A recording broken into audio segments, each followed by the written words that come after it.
के मृत्यु के बाद गांधी जी कांग्रेस के नेता बने और तिलक के जो अनुयायी ब्राह्मण थे वो गांधी जी को अपना नेता तस्लीम करने के लिए, स्वीकार करने के लिए राजी नहीं थे कि ये तो तीसरे वर्ण का आदमी है, हम तो पहले वर्ण के ब्राह्मण हैं, ये तीसरे वर्ण का बनिया है, वैश्य है, इसका नेतृत्व हम स्वीकार नहीं करेंगे। ऐसे स्थिति में गांधी जी के पास चौथे वर्ण के शूद्र आदमी को अपना अनुयायी बनाने के अलावा कोई विकल्प नहीं था। सरदार वल्लभ भाई पटेल ये विठल भाई पटेल के भाई, छोटे भाई थे और ये बैरिस्टर थे दोनों भाई। तो गांधी जी साउथ अफ्रीका से जब भारत में आए तो भारत में आजादी का आंदोलन चलाने के लिए गांधी जी ने सरदार वल्लभ भाई पटेल को आधार बनाया, क्योंकि ब्राह्मण इस बात को मानने के लिए राजी नहीं थे। गांधी जी ने दो लोगों को अपना अनुयायी बनाया, सबसे पहले किसान और उसके दूसरे नंबर पर मुसलमान। गांधी जी को कलकत्ता में जब कांग्रेस का राष्ट्रीय अध्यक्ष बनाया गया तो बॉम्बे से मुसलमान लोग लेकर के गांधी जी को लेकर गए थे कलकत्ता, और मुसलमानों के, क्योंकि कलकत्ता में मुसलमान बहुसंख्याक थे और स्वागत समिति के अध्यक्ष भी मुसलमान ही थे, तो उन्होंने गांधी जी को वहां कांग्रेस का अध्यक्ष बनाया। और एक बार गांधी जी कांग्रेस का अध्यक्ष बने तो गोली मारने के बाद ही वो उनकी पकड़ खत्म हो। कांग्रेस पर एक बार बनिया जी बैठ गए तो फिर दोबारा किसी को भी नहीं आने दिया। बीच बीच में सरदार को एक दो बार राष्ट्रीय अध्यक्ष बनाया, जवाहरलाल को एक दो बार राष्ट्रीय अध्यक्ष बनाया। गांधी जी ऐसा करते थे। और 46 को मौलाना आजाद को भी अध्यक्ष बनाया। गांधी जी ऐसा करते थे। तो ये जो आजादी का आंदोलन था, ये आजादी का आंदोलन ज्यादा बड़े संख्या में समर्थन देने वाला जो आंदोलन बना, और गांधी जी किसानों के समर्थन की वजह से बड़े नेता बने।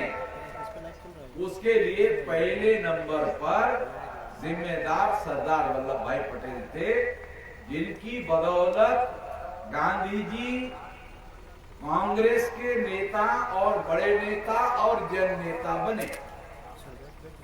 पहली बात ये जानना जरूरी है सरदार वल्लभ भाई पटेल के।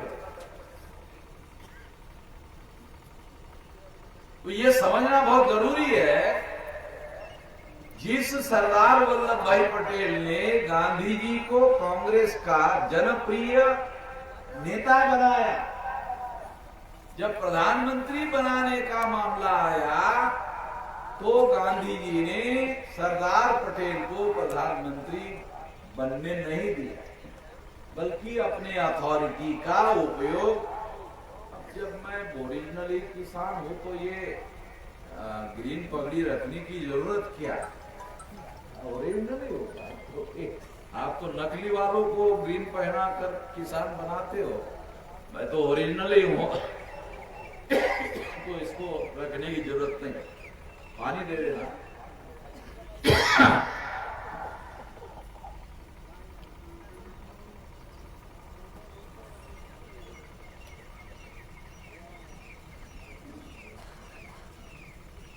तो सरदार वल्लभ भाई पटेल को गांधी जी ने प्रधानमंत्री बनने नहीं दिया। मतलब त्याग में, बलिदान में, योग्यता में, सरदार वल्लभ भाई पटेल जवाहरलाल नेहरू से आगे ही थे। कुछ लोगों को पता नहीं है, जानकारी नहीं है। सरदार वल्लभ भाई पटेल की पत्नी का निधन हो गया तो आजादी के आंदोलन के लिए उन्होंने दूसरी शादी की। बहुत लोगों को मालूम नहीं होगा, जानकारी नहीं होगी। दूसरी बात, उसकी बेटी मनी बेन उसके पिता की पत्नी नहीं है तो कौन सेवा करेगा मेरे पिता के ऐसे हालात में। उस लड़की ने भी शादी नहीं की, वो भी ऐसे ही उसने सारी जिंदगी कुर्बान कर दी। सरदार पटेल के साथ साथ उसके लड़की ने भी सारी जिंदगी इसी काम के लिए लगा दी, वो भी कुर्बान, इसी में कुर्बान हो गए। जवाहरलाल नेहरू बैरिस्टर थे, सरदार वल्लभ भाई पटेल भी बैरिस्टर थे, पढ़ाई लिखाई में भी कम नहीं थे, त्याग बलिदान में भी कम नहीं थे, योग्यता में जो सारे देश भर में इतना विशाल संगठन खड़ा हो गया था गांव-गांव में, वो बनाने का श्रेय भी सरदार वल्लभ भाई पटेल का था। ये खास बात बहुत सारे लोगों को पता नहीं है, क्योंकि हमारे उधर गुजरात महाराष्ट्र में बनिया लोगों को, बनिया शब्द जो है महाराष्ट्र और इस इलाके में गाली सूचक माना जाता है। बनिया का मतलब है मूर्ख बनाने वाला। बनिया शब्द का अर्थ है लूटने वाला, मूर्ख बनाने वाला। तो इस तरह से सरदार वल्लभ भाई पटेल ने सारे देश भर में जो किसान हैं उनके अंदर संगठन बनाया, सारे देश भर में। अब सरदार वल्लभ भाई पटेल की जो जाति है वो हर राज्य में किसान जो है वो उनको मिला। सरदार वल्लभ भाई पटेल अपने जाति संगठन के भी राष्ट्रीय अध्यक्ष थे। उर्मी के जब तक जीवित थे तब तक राष्ट्रीय अध्यक्ष थे। कोई बदलता भी नहीं था, कोई चेंज भी नहीं करता था। एक बार बना दिया तो जिंदगी भर के लिए थे। तो वो अपने आप ही वो सारे गांव-गांव में, सारे देश भर में संगठन जो है सरदार वल्लभ भाई पटेल ने बनाया और देशव्यापी संगठन खड़ा किया। तो सरदार वल्लभ भाई पटेल की वजह से कांग्रेस संगठन बुनियादी रूप से जो गांव का संगठन बना वो सरदार वल्लभ भाई पटेल की वजह से बना। जवाहरलाल नेहरू अपने जीवन काल में कभी भी संगठन करता नहीं थे। हाँ, अच्छे वक्ता अच्छे थे। ब्राह्मण जाति के होने की वजह से अखबार में ज्यादा छपता भी था उनका। सरदार पटेल का कम छपता था, मगर जवाहरलाल नेहरू का छपता ज्यादा था। बैरिस्टर वो भी थे। तो योग्यता के हिसाब से, त्याग बलिदान के हिसाब से, संगठनकर्ता के हिसाब से सरदार वल्लभ भाई पटेल बहुत ज्यादा आगे थे। और इस तरह से सरदार वल्लभ भाई पटेल का क्लेम ये पहले नंबर का होना चाहिए था और था भी, और संगठन ने माना भी। 14 स्टेट्स की एग्जीक्यूटिव कमेटियां थी। 100% एग्जीक्यूटिव कमेटियों ने अनअपोज्ड रेजोल्यूशन पास किया कि सरदार पटेल को कांग्रेस का राष्ट्रीय अध्यक्ष बनाया जाए। और कांग्रेस वर्किंग कमेटी ने रेजोल्यूशन पास किया था कि जो कांग्रेस वर्किंग कमेटी का राष्ट्रीय अध्यक्ष होगा वही देश का प्रधानमंत्री होगा। तो जब इसके चुनाव का समय आया तो एक भी आदमी ने जवाहरलाल नेहरू के नाम का प्रपोजल नहीं किया। केवल एक आदमी था, देवी कृपलानी, उन्होंने भी बाद में कांग्रेस छोड़ दिया था। एक आदमी जवाहरलाल का नाम प्रपोज किया। सारे संगठन ने सरदार पटेल का नाम प्रपोज किया था। तो ये सारे कागज गांधी जी के पास गए।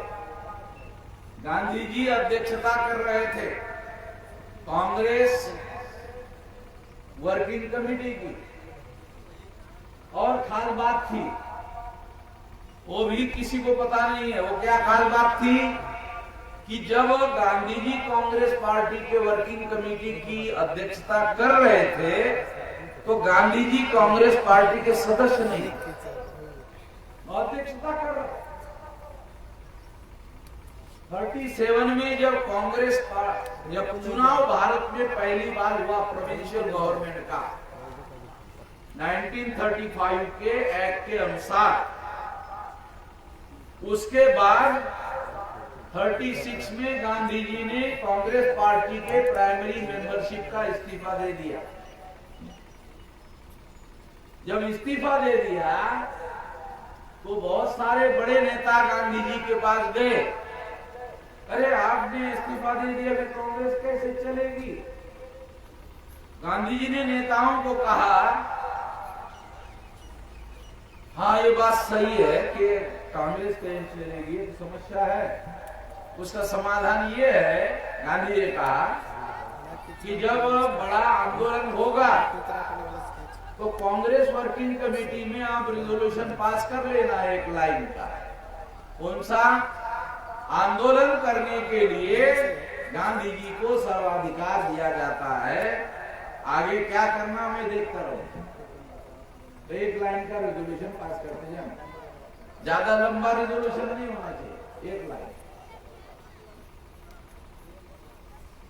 एक बात। दूसरा, और समय समय पर कोई डिफिकल्टी आएगी तो मैं सलाह देने के लिए तैयार हूं आप लोगों को।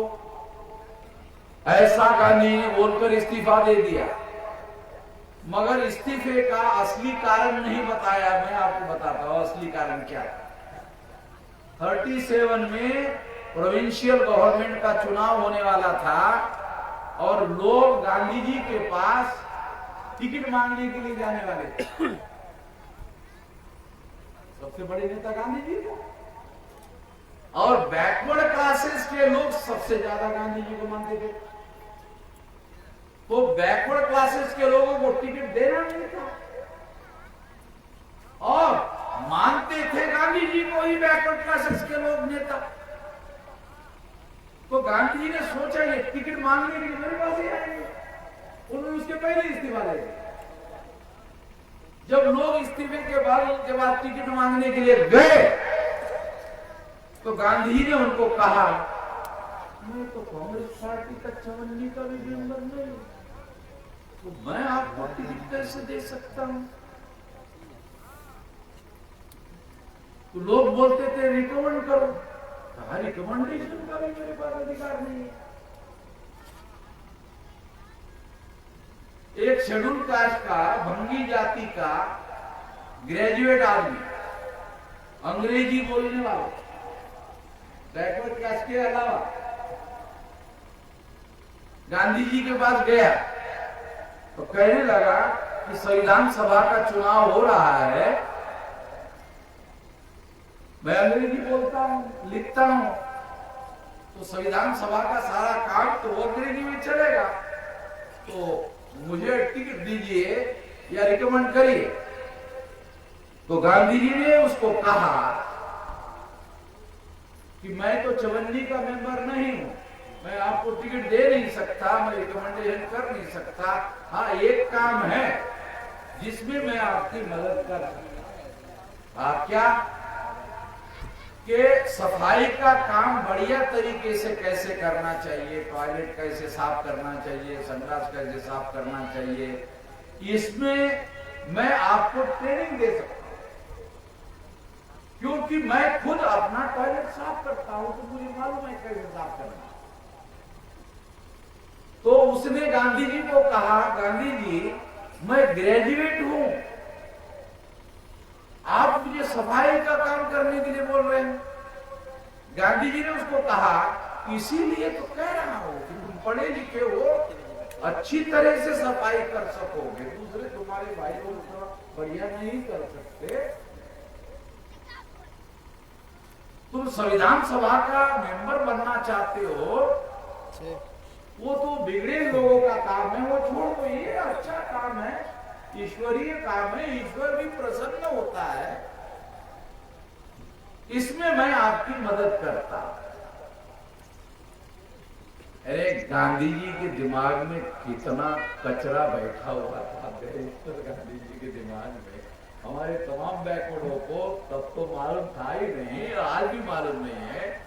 गांधी जी ने एक भी बैकवर्ड को 37 में टिकट नहीं दिया और संविधान सभा की चुनाव में भी नहीं दिया। Barrister Panjabrao Deshmukh backward class federation नाम का संगठन बनाया, कांग्रेस के विरोध में चुनाव लड़ा, कुर्मी जाति के थे महाराष्ट्र के, और एक माली जाति का और एक कुर्मी जाति के 2 लोग संविधान सभा में चुनकर भेजे उनके संगठन के द्वारा। कांग्रेस ने एक भी बैकवर्ड के आदमी को संविधान सभा में टिकट नहीं दिया, ये सोचकर नहीं दिया कि यदि बैकवर्डों को संविधान सभा का टिकट दे दिया गया तो संविधान के अंदर ये अपने अधिकारों की बात मांगेंगे, तो खतरा पैदा हो जाएगा। गांधी जी ने ऐसा होने नहीं दिया।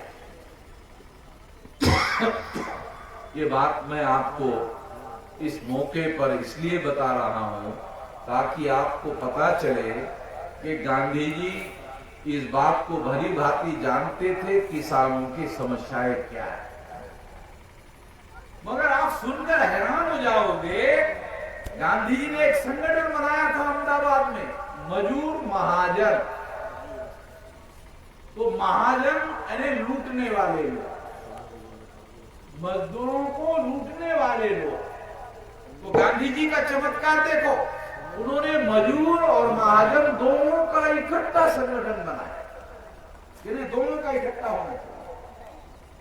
अरे एक शोषण करने वाला है और एक का शोषण होता है, दोनों का मिलाकर इकट्ठा संगठन बनाया और मजदूरों को वहां अंदर फिर बोलने की आजादी क्या रहेगी। ये काम गांधी जी अपने जीवन में करते रहे और बहुत सारी बातें हैं जिसके बारे में कभी मौका मिला जिंदगी में तो गांधी जी के ऐसे बहुत सारे किस्से हैं जो मैं बता सकता हूं। गांधी जी जब पहली बार इंग्लैंड गए यहां से भारत से, तो 2 बकरियां लेकर गए। ये भी बड़ी अजीब किस्म की बात है, बकरियां लेकर गए। जब जहाज से उतरे तो जो अंग्रेज पत्रकार है वो गांधी जी को कम देख रहे थे और बकरियों को ज्यादा देख रहे थे।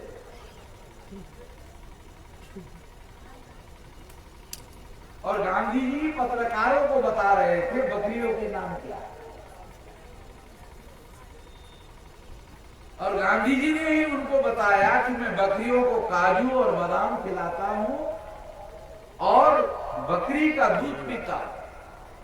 कहा कि इससे क्या होगा, कहा चबाने का कष्ट बच जाता है, क्योंकि काजू और बादाम जब बकरी खाती है तो दूध में तो आ ही जाता है, तो चबाने की जरूरत नहीं रहती। अब मैं बुजुर्ग हो गया हूं, मेरे दांत कमजोर हो गए तो चबाने के लिए कष्ट होता है। बकरियां चबाती है और बादाम और काजू खाती है तो दूध में बादाम भी आता है, काजू भी आता है, तो मैं बकरी का दूध पीता। तो ऐसी बहुत सारी बातें हैं, मगर गांधी जी ने अपने जीवन काल में कभी भी किसानों की समस्याओं का समाधान करने के लिए अपनी शक्ति का उपयोग नहीं किया। आजादी मिलने के बाद जो सिस्टम मैं आपको बताया पहले, मेरा जन्म स्कूल के अनुसार 5/8/57 को हुआ, वास्तव में 21/11/57 को हुआ। स्कूल का जो सर्टिफिकेट होता था वो मास्टर लोग अपने से हिसाब से 7 साल का लिख देते थे, वो सब लोगों का, पुराने लोगों का ऐसे होता। तो इस तरह से मैं आजाद भारत के अंदर पैदा हुआ, तो आजाद भारत के अंदर का वो किस्सा आपको बता रहा था कि बनिया लोग किस तरह से हमारे किसानों को लूटते थे, बगैर पैसे से, 0% पैसे से, इन्वेस्टमेंट से करोड़ रुपए कमाते थे। ये सिस्टम जिस किसानों ने गांधी जी के प्रभाव में आकर कांग्रेस को 77 तक किसान ही थे जिन्होंने कांग्रेस को सेंट्रल गवर्नमेंट में पहुंचाया। उसका एक सबूत आपको देता हूं। सबसे पहले चुनाव निशान क्या था? बैल जोड़ी। अब जवाहरलाल नेहरू बैरिस्टर, उस बैरिस्टर का सारा बैल जोड़ी से क्या संबंध? मगर उनको मालूम था कि इस किसानों के भरोसे पर ही तो इनकी संख्या ज्यादा है, इनके वोट ज्यादा है, इनके वोटों से ही तो सेंट्रल गवर्नमेंट में कब्जा होगा। तो कांग्रेस का पहला चुनाव निशान बैल जोड़ी था। जब बैल जोड़ी जब्त हो गई संगठन के विवाद में, तो फिर गाय बछड़ा आ गया, फिर किसान से संबंधित ही आ गया गाय बछड़ा। फिर गाय बछड़ा जब विवाद में खत्म हो गया तो माता जी का आशीर्वाद आ गया। बहुत लोगों को ये मालूम नहीं कि पंजा क्यों लिया, क्योंकि ये ऐसा आशीर्वाद जो देहाती लोग जो है ना उसको ऐसा आशीर्वाद दिया जाता है, तो ये माता जी का आशीर्वाद आ गया। और गांधी जी को मतलब इंदिरा गांधी ने ये पंजा लाया। तो किसानों के जो उपज का मूल्य है वो किसानों को मिला नहीं, आज भी नहीं मिल रहा है। साल भर से ज्यादा आंदोलन किसानों ने चलाया, 700 से ज्यादा किसानों ने जान दी। पता ही होगा आप लोगों को आंकड़ा है 700 से ज्यादा किसान इस आंदोलन में मरे। मगर एमएसपी लागू नहीं हुई, केवल कानून पीछे लिए गए, किसी किसान को कोई अधिकार बहाल नहीं किया गया। इतना आंदोलन चला, जो कानून थे वो केवल पीछे लिए गए, मगर किसानों को अपने उपज का मूल्य केवल आश्वासन दिया, केवल कमेटी बनाई गई और उस कमेटी में किसानों का प्रतिनिधि एक रहेगा, बहुमत तो विरोधी वालों का ही रहेगा, एक ही किसान रहेगा और किसानों के विरोधी वालों का बहुमत रहेगा और वो बहुमत से ये सारी बातें डिसाइड करेंगे। तो इस तरह से आने वाले समय में भी न्याय होने की दूर दूर तक संभावना लग नहीं रही है। कोई उपाय क्या है? उपाय जिस तरह से किसानों ने गांधी जी के नेतृत्व में राष्ट्रव्यापी संगठन खड़ा किया था और अंग्रेजों जैसी शक्ति को भारत से भगाया था, किसानों को दोबारा सारे देश भर में राष्ट्रीय संगठन शक्ति का निर्माण करना होगा। ये जो 40 किसान संगठन है, 40 किसान संगठन है, 40 नेता है, ये पंजाब, हरियाणा और पश्चिमी उत्तर प्रदेश के हैं, यानी 2.5 राज्य के, 2.5 भी नहीं कहा जा सकता पूरी तरह से, ये 2.5 राज्य के अंदर ये के लोग किसान नेता है। ये ऑल इंडिया के संगठन का प्रतिनिधि तो यहाँ नहीं है। इस वजह से केवल इतने भर आंदोलन के लोगों ने नरेंद्र मोदी को झुका दिया और नरेंद्र मोदी सफल नरेंद्र मोदी से किसान आंदोलन सफल हो गया, ऐसा मानने का मुझे अभी कोई आधार दिख नहीं रहा है, जितनी मेरी समझ है। नरेंद्र मोदी को झुकाने में किसान सफल हो गए, इस वजह से ये हुआ, ऐसा मैं मानने के लिए तैयार नहीं। क्यों? अगर चुनाव में हारने का नरेंद्र मोदी को डर नहीं होता तो नरेंद्र मोदी किसी स्थिति में ये मामला, ये कानून पीछे नहीं लेता, क्योंकि उसने ये कानून गलत है ऐसा स्वीकार नहीं किया। इसलिए जब उसको मौका मिलेगा तब कभी भी पार्लियामेंट में पास किए बगैर अध्यादेश से लागू कर सकता है। ये खतरा बरकरार है। दोबारा वो सारे किसान इकट्ठा होकर फिर लड़ाई लड़ने के लिए तैयार हो जाएंगे, इसके बारे में बहुत सारे लोगों के मन में आशंका है।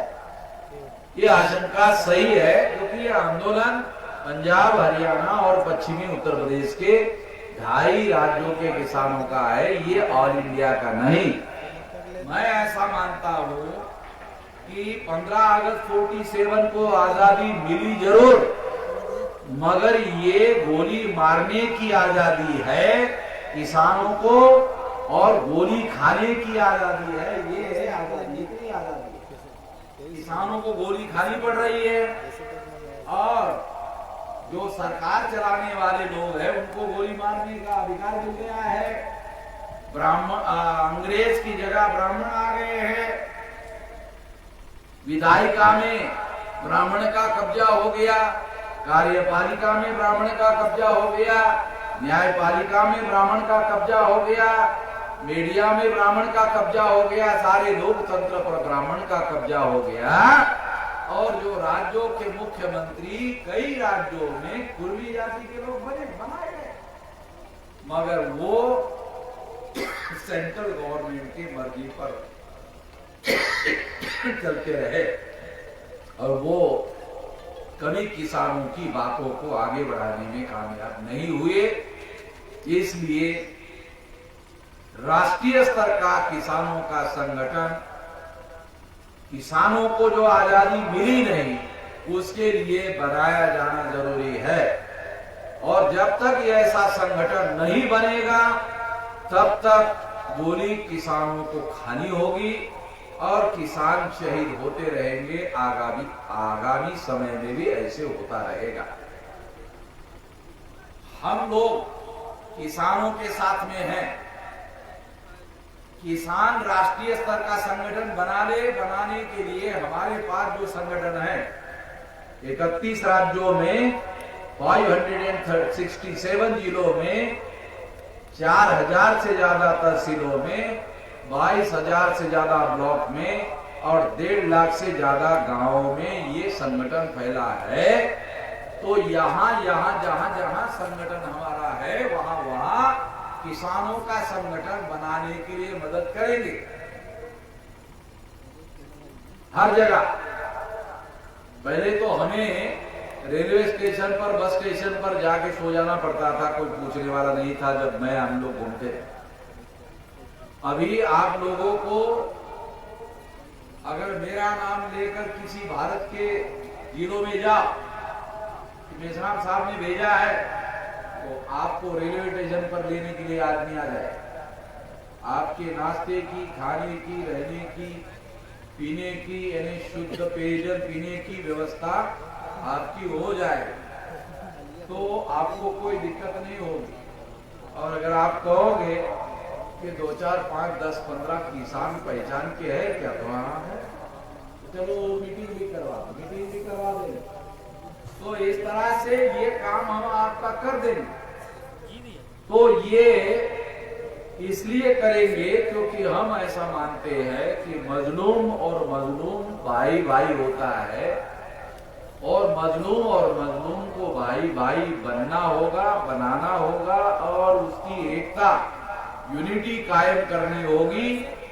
ऐसा करने के बाद ये आंदोलन विशाल आंदोलन में रूपांतरित हो जाएगा और बहुत बड़े पैमाने पर आंदोलन को सफलता मिलेगी, आजादी हासिल करेंगे, किसान इस देश का हुक्मरान होगा। जो जबरदस्ती रोका गया था, तो आने वाले समय में समस्या का समाधान हो सकता है। इस तरीके से हो सकता है, जो तरीका मैं आपको बता रहा हूं, उस दिशा में आगे बढ़ना होगा। आप उस दिशा में आगे बढ़ने में कामयाबी हासिल करेंगे और हम मदद करेंगे। इतना ही इस मौके पर मैं कहना चाहता हूं। आपने मेरी बात ध्यान से सुनी, इसके लिए आभार, धन्यवाद।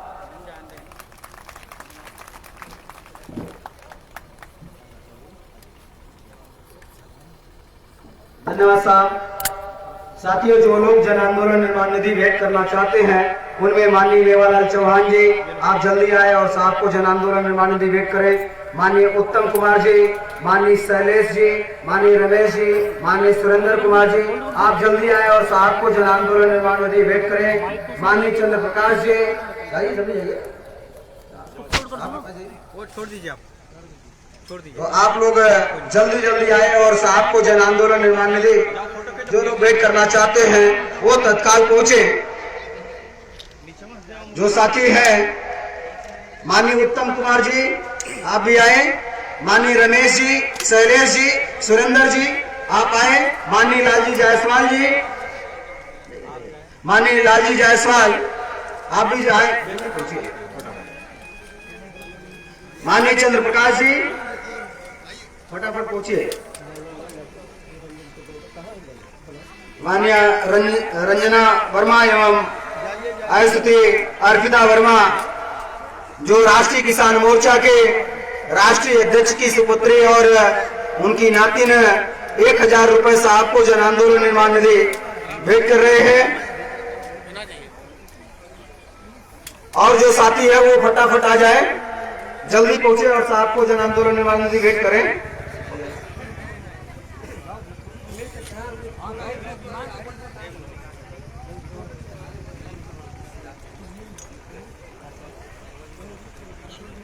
और साथियों, मैं इस सभा के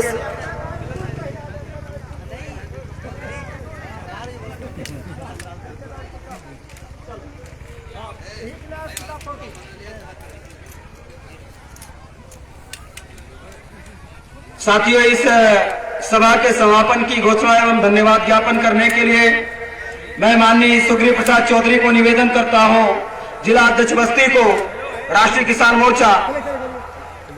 आप, क्योंकि ये कार्यक्रम बस्ती जनपद में हो रहा है, इसलिए आप आए और धन्यवाद ज्ञापन करते हुए समापन की घोषणा करें। माननीय सुग्रीव प्रसाद चौधरी, जिला अध्यक्ष राष्ट्रीय किसान मोर्चा बस्ती। राष्ट्रीय किसान मोर्चा का सदस्यता बुक 20 रुपए, 50 रुपए, 300 का